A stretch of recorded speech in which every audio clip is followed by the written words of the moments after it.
অনুরাগের ছোঁয়া ধারাবাহিকের আজকের পর্বে দেখা যায় যে সবাই দীপাকে বরণ করে নিলে তখনই উর্মি দীপার সামনে এসে দাঁড়ায় আর বলে যে আমাকে ক্ষমা করে দিস। দীপা তখন বলে, তুই তো আমার সাথে কোনো অন্যায় করিসনি, তুই আমার কাছে কেন ক্ষমা চাইছিস? অন্যায় করেছিস তোর দাদাইয়ের সাথে।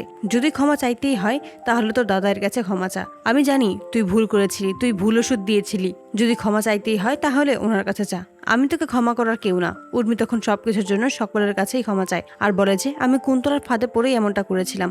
সূর্য তখন বলে, পুরনো কথা ভুলে যাও, নতুন করে সামনে এগিয়ে যাও, এটা ভুলে যেও না। দীপাই কিন্তু শেষ অবধি তোমাকে রক্ত দিয়ে বাঁচিয়েছিল। উর্মি তখন বলে, আমি এত বড় একটা অপরাধ করেছি আর তুই আমাকে শাস্তি না দিয়ে তুই আমাকে রক্ত দিয়ে বাঁচিয়েছিস।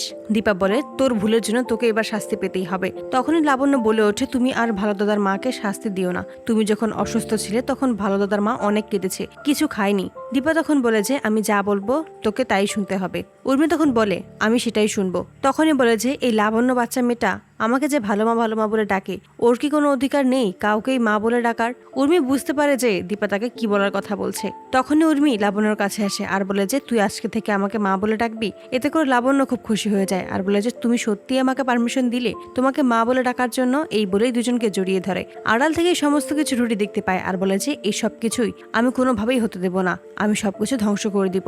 দীপা তখন লাবণ্য সেনগুপ্ত ছবি হাতে নিয়েই বলে যে এই বাড়িতে আবার আনন্দ ফিরে এসেছে মা, আপনি তো খুব করে চাইতেন এরকম আনন্দই যেন এই পরিবারে বজায় থাকে। আজকে আমার পরে যদি অন্য কেউ খুশি হয়ে থাকে সেটা আপনি তো চাইতেন এই পরিবারটা যেন এক সুতোয় বাঁধা থাকে। আজকে দেখুন মা, সেইটাই হয়েছে। সূর্যদেবাকে বলে, তুমি সবকিছু ঠিক করে দিয়েছো, তুমি এটা কেন বুঝতে পারছো না? অপরদিকে রুটি কুন্তলাকে সমস্ত কিছুই খুলে বলে। কুন্তলা বলে, তুমি কি ভাবছো, তুমি কি করবে এখন? তখন রুটি বলে, কালকে ওই বাড়িতে অনেক মানুষ আসবে, ওখানে একটা পুজোর আয়োজন করা হয়েছে আর আমিও সেখানে যাব। কুন্তলা বোঝানোর চেষ্টা করে, তুমি সেখানে যেও না, এতে করে আরো বিপদ বাড়বে। কিন্তু রুডি কুন্তলার কোনো কথাই শোনে না, বলে যে আমি যেটা বলেছি আমি সেটাই করব। দীপা সূর্যকে বলে, আমি কেন যেন সবকিছুর সাথে মানিয়ে উঠতে পারছি না। সূর্য বলে যে তুমি এখানে বসো, তোমার এই বাড়িটা তোমার ভালোবাসার, তোমার ভালো লাগার স্থান, তোমার বাড়ি, তাহলে তুমি কেন মানিয়ে নিতে পারবে না? এভাবে অনেকক্ষণ কথা বলতে থাকে দীপা ও সূর্য। পরের দিন বাড়ির সকলেই মেতে ওঠে বাড়ির অনুষ্ঠানে। প্রবীর তখন বলে যে বাড়িতে যারা নেই তাদেরকে খুব মিস করছে। ঠিক সেই মুহূর্তেই দীপা ও সূর্য নিচে নেমে আসে। তখনই দেখা যায় উর্মি লাবণ্যকে খাওয়ানোর জন্য সারা বাড়ি ছুটে বেড়াচ্ছে। অবশেষে উর্মি লাবণ্যকে মেয়ে হিসেবে মেনেই নেয়। বাড়ির অনুষ্ঠানে যখন সকলে মেতে ওঠে তখনই ওই রুডি ছদ্মবেশ ধারণ করে সেনগুপ্ত বাড়িতে এসে হাজির হয়। হঠাৎ করে দীপা লক্ষ্য করেছে একজন সাধু অন্যমনস্ক হয়ে আছে। এতে করে খটকা লাগে দীপার।